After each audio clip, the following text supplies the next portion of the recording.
Isso aí, estamos de volta para continuar então a parte 2 desta aula, que já tivemos aí EDI, aula número 13 de Tecnologia de Informação para Logística. E nós vamos continuar entendendo então qual é o uso, aplicação e necessidade de um EDI. Agora nós vamos entender esse tópico aqui, ó. Benefícios para uma transportadora. Quais são os benefícios de usar EDI para uma transportadora? Uma transportadora é um assunto bem logístico. Então vamos lá, benefícios. Diante de tudo que foi exposto até aqui, nós sabemos que para EDI traz muitas vantagens para a empresa que utilizam e relações comerciais que possuem com outras. Especificamente na parte de transportadoras, ou não só transportadoras, como da empresa A, que não é a transportadora, mas que se comunica com a transportadora, então ela também tem benefícios. Quais são? Primeiro, agilidade, maior rapidez no recebimento e envio de informações referentes a cargas e a documentações relacionadas a ela. Óbvio, você não vai precisar digitar nada, você não vai precisar conferir nada, o documento já está pronto e adaptável e importável pelos sistemas e eles podem conversar rapidamente, então isso sem dúvida é muito importante. Redução de erros. Pelo mesmo motivo, diminui erros na emissão de documentos de transporte, porque a informação referente às cargas são enviadas pelos clientes. Com isso, se elimina a necessidade de digitação. Percebe? Então, ninguém vai errar. Se houver erros, houve o erro do cliente, ou erro na empresa embarcadora, e não erro na transportadora, tá? Então, para a transportadora, as coisas como se as coisas chegassem tudo pronta já, tranquilo. Isso diminui problemas ao enviar informações erradas para clientes, o que poderia gerar insatisfação, prejudicar a relação comercial. Outra coisa, melhora a produtividade. Por quê? Porque com a automatização, esse é o tópico básico das nossas últimas aulas aqui, desde a aula 8, 9 e assim por diante, é exatamente esse, a ideia de automatizar processos logísticos. Então, como você automatiza a inserção de dados no sistema, né, a entrada de dados fica com mais qualidade, a produtividade aumenta porque você tira funcionários que ficariam só digitando notas, digitando entradas, digitando coisas assim, você elimina esse tipo de atividade e você pode usar os colaboradores para coisas mais interessantes, podem ser mais bem aproveitados com a sua inteligência e assim por diante. Então, são direcionados para coisas mais realmente que não dá para uma máquina fazer, tem que ser um ser humano. Outra coisa também, o principal de tudo no EDI é comunicação. Então a ideia é melhorar a comunicação.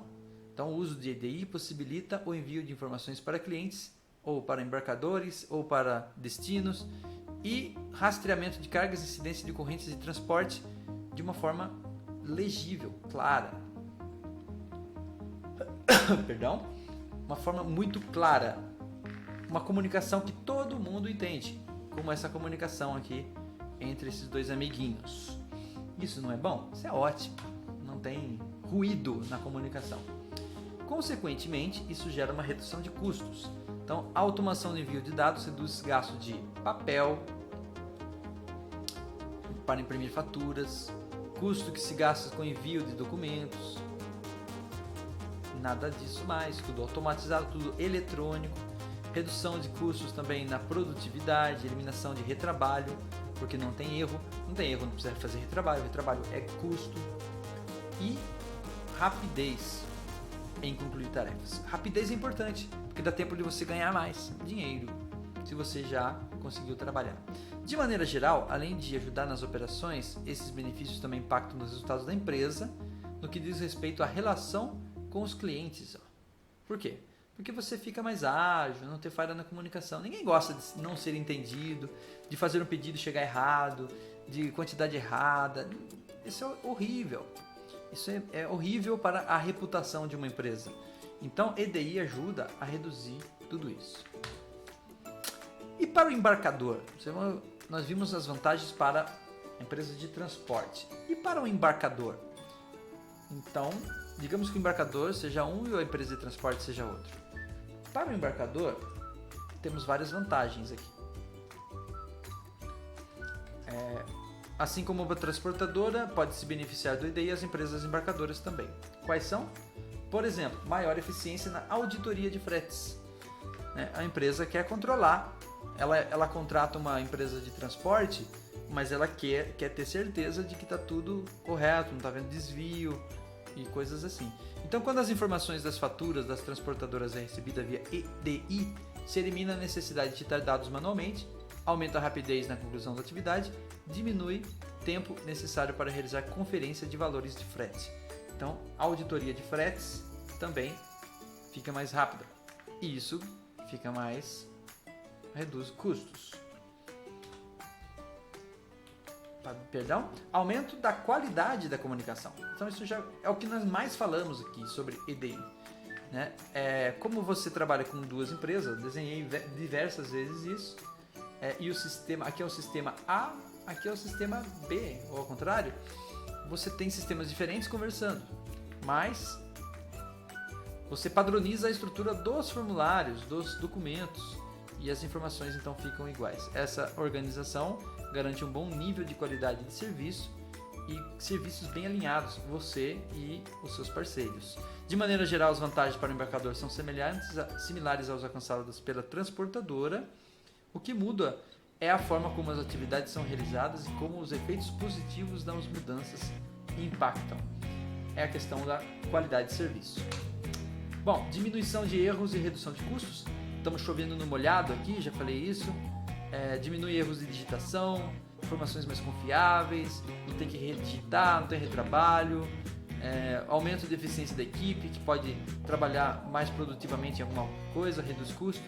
Fica todo mundo mais feliz, porque é muito chato digitar um monte de dados, e dados às vezes até parecidos, e a incidência de erro é muito grande. Mas isso tudo é reduzido com o uso de EDIs. Bom, exemplos de mensagens enviadas no EDI. Nessa parte da aula, então, agora, nós vamos tentar mostrar um pouco, na prática, como esse tipo de informação é transportada, certo? Vai ter até um exemplo aqui de um documento dentro do padrão Proceda. Na verdade, a ideia qual que é? É ver que na verdade não tem nada demais aqui. É só uma questão, não tem nada assim complexo do ponto de vista de sistema. Apenas quem vai ter que lidar com a complexidade disso é o desenvolvedor de sistema, que vai desenvolver dos dois lados um meio de emitir e receber o documento, desse lado e desse lado, lado A e lado B. Agora, para o usuário, para o operador logístico, para o profissional, é tranquilo, porque são documentos basicamente no formato Excel, Word, coisas assim, apenas com um cabeçalho ou com uma formatação, layout definido. Vamos ver alguns exemplos aqui. Très bien, aqui está. Exemplos. Para uma melhor compreensão a respeito de como funciona a EDI na prática, vamos citar alguns exemplos de como as mensagens são trocadas além do nome do arquivo, tendo como base o padrão EDI Proceda. Então, por exemplo, como é que as informações sobre notas fiscais são trocadas dentro do padrão EDI? Possui informações sobre todos os dados que contam nas notas fiscais referentes às mercadorias que serão embarcadas. No entanto, com o surgimento da nota fiscal eletrônica, algumas empresas enviam por XML. Então, na verdade, a nota fiscal acabou tendo um padrão que não é o Proceda aqui no Brasil, que é a nota fiscal eletrônica. Quem já abriu uma nota fiscal eletrônica já viu que ela vem num formato XML e tem todo um padrão de escrita. Mas isso aí já é uma coisa para desenvolvedor. Os sistemas permitem montar a nota fiscal e emitir, e aí ela já transforma ele em XML.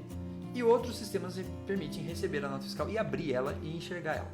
Quando você compra uma coisa por e-commerce, geralmente eles mandam para você via e-mail um link para uma nota fiscal. Aí, se você abrir no navegador comum, você vai abrir ele no formato XML. Mas se você abrir ele num sisteminha ou numa página que lê a nota fiscal, ele vai montar a nota fiscal no formato certinho de nota fiscal mesmo. Tá? Então, fluxo de dados, embarcadores enviam para transportadoras, porque a transportadora precisa da nota fiscal dentro da cabine do seu caminhão ou qualquer outro tipo de embarcação para transportar, certo? Então as notas podem ir no formato eletrônico. Até não, né? Tem alguns casos que não.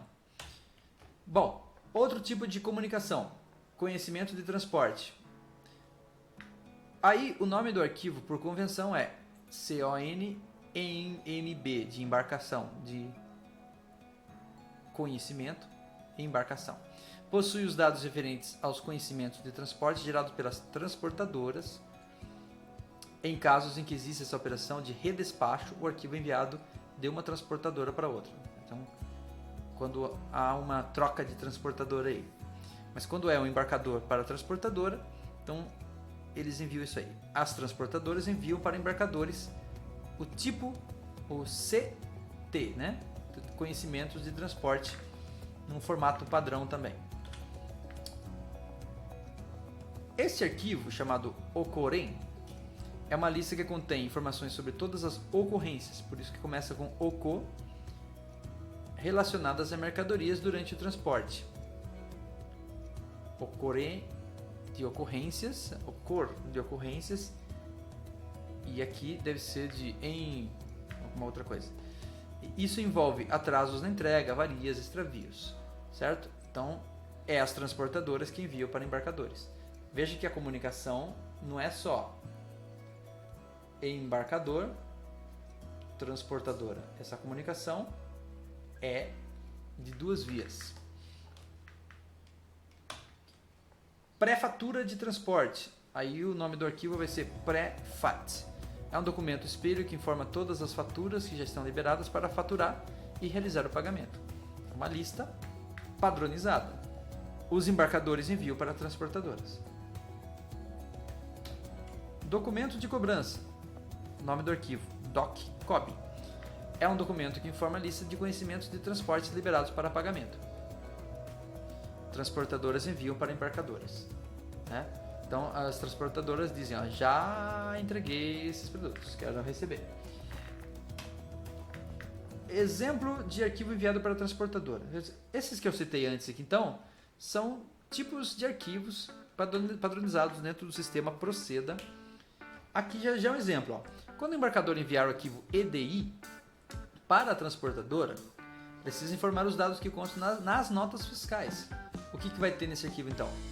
Número do pedido de venda, número da nota fiscal, chave da nota fiscal eletrônica, CNPJ do remetente, nome do remetente, CNPJ do destinatário, nome do destinatário, endereço, obviamente, quantidade de volumes enviados, peso total dos volumes, valor total da nota fiscal.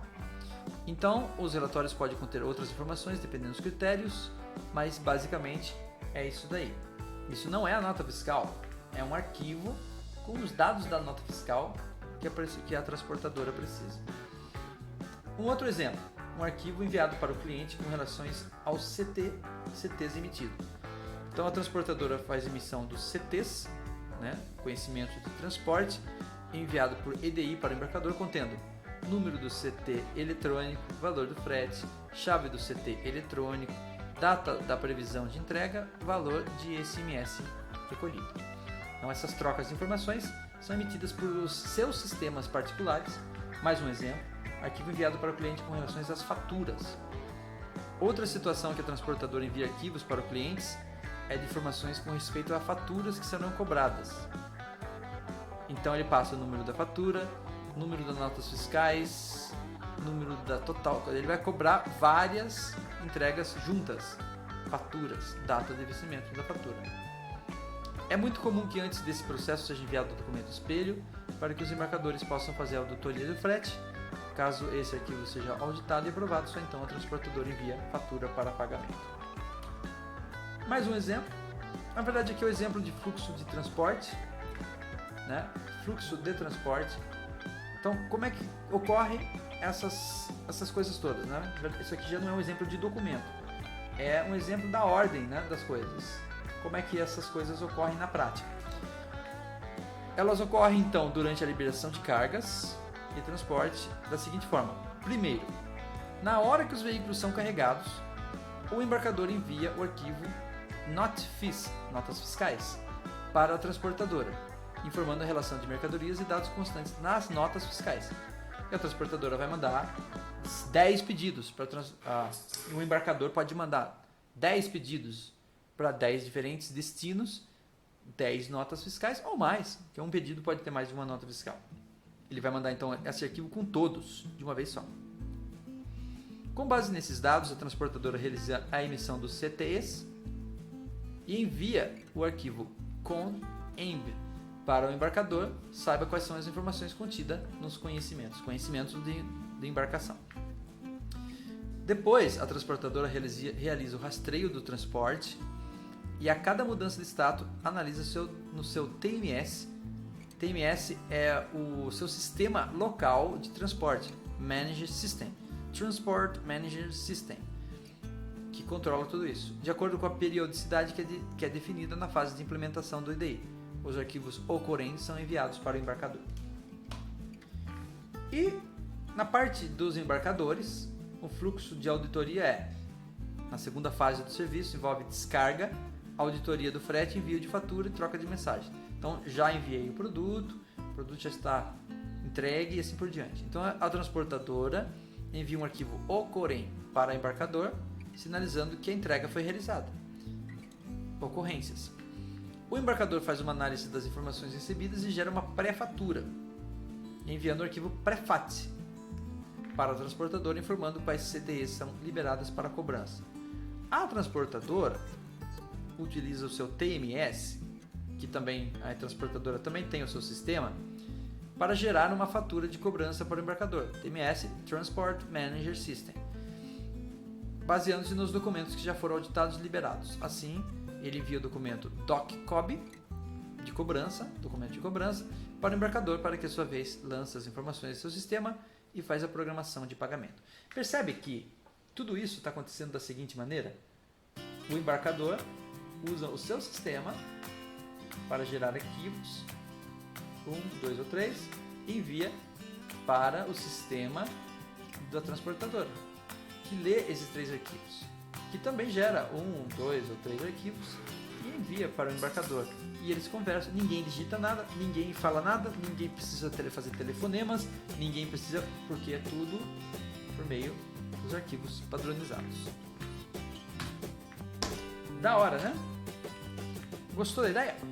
Interessante, né? Tá acabando nossa aula já, mas a gente ainda precisa falar de algumas coisas importantes aqui. Nós vimos aqui mais ou menos como é que funciona, não vimos como é o documento, mas basicamente vimos o que contém esses documentos, o que contém essa comunicação entre uma e outra. Aí já é uma questão de combinar entre as empresas envolvidas, como é que vai ficar, como é que vai fazer tudo isso daí, tá? Então nessa parte da aula aqui, a gente vai ver como implementar isso numa empresa. Eu já tenho um sistema, outra empresa também já tem, mas a gente não está se conversando por telefone. Ele está mandando um arquivo de um Word, no Excel, eu tenho que digitar tudo de novo, né? A gente está, né? Eu mando o produto para ele entrega, mas aí ele só me manda um papel escrito que foi entregue, dando ok. Preciso automatizar isso. Como é que eu implemento então um sistema? Então é isso que a gente vai ver agora aqui. Então, 8 dicas para implementação eficiente. Dicas. No que diz respeito a EDI, é preciso ter em mente que sua adoção envolve outras empresas. Não esqueça disso. E não é uma só. Uma empresa pode trabalhar com N parceiras. E você vai ter que comunicar-se igualzinho com elas. Por isso se adota um padrão, tipo o Proceda. Por isso. Seria difícil em cada empresa parceira ter que adotar um método diferente. Então, não é apenas uma decisão de negócios que visa promover melhorias, é uma escolha que envolve parceria com outras empresas. Preciso conversar com a empresa sobre isso. Isso faz que seja necessário que todas as partes envolvidas estejam comprometidas com a implementação, não somente a empresa, mas os parceiros também, e todo mundo vai se beneficiar com isso. É preciso considerar alguns pontos que a gente vai ver agora. Por exemplo, definir primeiramente, antes de qualquer coisa, o fluxo das informações. Então, antes de mais nada, isso é uma atividade de planejamento, defina como vai ser o passo a passo. Estabelecer quais informações serão trocadas entre as empresas e quem é a pessoa responsável por enviar os arquivos. E também, isso depois vai definir um sistema, uma customização no sistema. Outra coisa, desenvolva um layout padrão para os arquivos. Né? Os formulários de troca de informação precisam seguir o padrão. Digamos que seja o Proceda. Então você vai estudar o padrão Proceda e os formatos escolhidos para isso. Por exemplo, aqui tem um prefat. Olha lá, no padrão Proceda, que é aquele de pré-faturamento. Aí ó, você vai ver o cabeçalho, ó, prefat, pré-fatura de transporte, versão 1.2, tal, registro, não sei o que, cabeçalho, blá blá blá. Este registro identifica os arquivos gerados, número do campo, identificador do registro, número tal, blá blá blá blá blá. Aí tem aqui outras coisas, aqui embaixo tem outros e assim por diante. Tá? Aqui tem só um padrão, nome, caixa postal do remetente, formato, posição, status. Bom, esse é um exemplo para prefat, mas tem para todos os outros também. Só procurar aqui na internet que acha. Determine a periodicidade dos envios. Depois que as informações mais básicas foram definidas, você tem que determinar qual será a frequência de envios dos arquivos. Né? De quando em quanto tempo você vai cobrar, deve ser definido separadamente para cada processo. Então, dependendo de cada processo, tem um tempo diferente de cobrança. Por exemplo, quantidade de envios de arquivos referentes a rastreio de carga será bem superior à de envios de faturas. Então, você vai perguntar para o seu parceiro, transportador, como é que está a entrega. Várias vezes, e você vai receber um arquivo só quando a entrega for feita. Concorda? Então, você tem que definir essas periodicidades, para que você não tenha briga também com o seu parceiro. É nessa etapa que se inicia a parte prática da implementação, nesse momento que a empresa e seus parceiros precisarão realizar modificações em seus sistemas para que os layouts sejam suportados. Então, cada empresa vai fazer de um jeito. Por exemplo, eu me viro aqui, mande o arquivo no padrão, né? Você combina com ele, o padrão é esse, tá? Vou mandar o arquivo desse jeito. Ah, deixa comigo que eu tenho 200 milhões de funcionários, eles vão digitando tudo isso aqui no sistema. Não seria o correto, mas se ele quiser fazer assim, o problema é dele. Mas ele pode fazer um sistema para recepcionar isso aqui, transformar isso em dados e automaticamente enfiar dentro do sistema dele, que é o certo. E você também faz o seu, né? O importante é definir qual é o layout que vocês vão trocar entre as empresas. Por isso essa parceria aí que você está vendo. Depois de feito isso, obviamente você tem que treinar as pessoas para que elas façam tudo no padrão certinho, porque saiu fora do padrão vai dar erro de comunicação, vai dar ruído, isso não pode acontecer, então é preciso treinar os colaboradores, capacitá-los para implementar isso. E fazer testes, né? Mesmo o negócio em funcionamento já, você precisa verificar regularmente se está tudo funcionando bem. Isso são testes, deve ser feito tanto para envio como para recebimentos. Quando chega um documento no padrão, ele está recebendo certinho, ele está capturando todas as informações e colocando no sistema, ele está alimentando o sistema corretamente, né? E se você vê que está faltando dados, você tem que ajustar, né, durante o processo. É melhor que isso não acontecesse, porque custa caro refazer alguma coisa, mas se tiver que refazer correções, às vezes o próprio governo, né, muda os tipos de dados que vão para lá e para cá numa nota e assim por diante. Então, faça testes. E finalmente, dê início à utilização. Depois que fizer tudo isso, bota para funcionar, coloca na prática. A última etapa de implementação é preciso acompanhar ainda assim as atividades. Podem surgir dúvidas, imprevistos, tem que ser identificado. Realize um monitoramento por um bom tempo depois da utilização. Todo o processo é um trabalho em equipe, requer comunicação clara, fluida entre a empresa e seus parceiros, fazendo com que todas as decisões referentes à implementação sejam tomadas em consenso. Assim, se todos estiverem de acordo, vocês poderão criar uma comunicação muito boa entre as empresas e todo mundo vai sair ganhando. Certo? Estamos chegando ao fim aqui.